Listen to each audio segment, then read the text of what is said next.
আমি একটা রেসিপি নিয়ে চলে এসেছি, জিলাপি বানিয়ে দেখাবো। এখানে জিলাপির জন্য একটা পাত্র নিয়ে নিয়েছি, তার জন্য ময়দা লাগবে। 1 বাটি ময়দা নিয়ে নিলাম। এখানে অল্প চালের গুঁড়ি লাগবে, এখানে অল্প চালের গুঁড়ি দিয়ে দিলাম। চালের গুঁড়ি দিলে পরে হচ্ছে মুচমুচে হবে জিলাপিটা, 2-3 দিন হচ্ছে মুচমুচেই থাকবে। এখানে অল্প চালের গুঁড়ি নিয়ে নিয়েছি। ইনোটা দিয়ে দিলাম অল্প। এভাবে এবারে অল্প অল্প পানি দিয়ে ডোটা তৈরি করে নেব। বেটারটা তৈরি করে নিচ্ছি, এরকম হবে।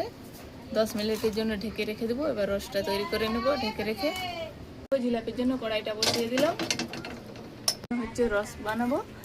এক বাটি চিনি নিয়ে নিয়েছি। এখানে 1 বাটি চিনি দিয়ে দিলাম। হচ্ছে 1.5 বাটি পানি লাগবে, দিয়ে দিলাম। শিরাটা একটু ঘনত্ব করা যাবে না, পানি দিয়ে দিয়েছি। এবার একটা এলাচ ফাটিয়ে দিয়ে দেবো, ফেটিয়ে নিয়েছি, দিয়ে দিলাম। ফুলে গেছে, এভাবে ফুটে উঠেছে। এবার হচ্ছে একটু জাফরান দিয়ে দেবো কালারের জন্য, তাহলে জিলাপির কালারটা খুব সুন্দর দোকানের মতন কালার আসবে। একটু জাফরান দিয়ে দিয়েছি, এইভাবে কালারটা করে নিয়েছি। হয়ে গেছে।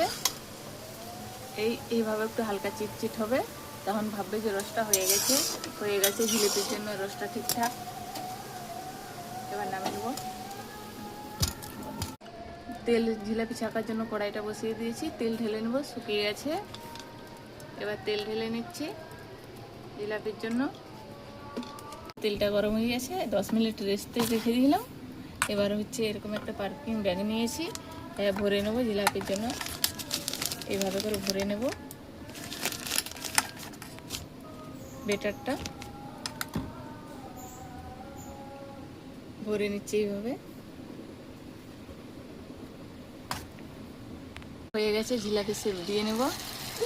এইভাবে করে শেপ দিয়ে নিচ্ছি। আমি ঠিকঠাক করে শেপটা দিতে পারি না, এইভাবে করে দিয়ে দিলাম।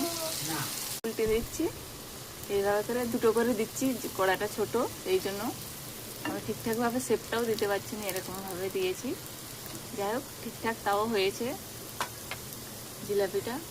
এবার লাল লাল করে ভেজে নেব, উল্টে পাল্টে লাল লাল করে ভেজে নিচ্ছি। খুব খারাপ হয়নি, খুবই সুন্দর তাও হয়েছে। ভাজা হয়ে গেছে, এবার উঠে নিচ্ছি। রসের দিয়ে নেব। এই যে রসে ডুবি দিয়েছিলাম, খুব সুন্দর রস ঢুকে গেছে। এবার উঠে নিচ্ছি। এগুলো করে নিয়েছি, খুবই সুন্দর হয়েছে জিলাপিগুলো, পুরো দোকানের মতনই হয়েছে। কত সুন্দর হয়েছে দেখুন বন্ধুরা, দোকানের মতন জিলাপিগুলো খুবই সুন্দর। এরকম হচ্ছে, বাড়িতে বানিয়ে খাবেন, খুবই সুন্দর হয়, পুরো দোকানের মতন। চালের গুঁড়ি দিয়ে দিয়েছিলাম বলে 2-3 দিন শক্তই থেকে যাবে। কত সুন্দর হয়েছে। একটা ভেঙে দেখাচ্ছি কতটা মুচমুচে হয়েছে, কত সুন্দর হচ্ছে। রসটা ঢুকেছে, পারফেক্ট রসটা ঢুকে গেছে ভিতরে, জিলাপির ভিতরে।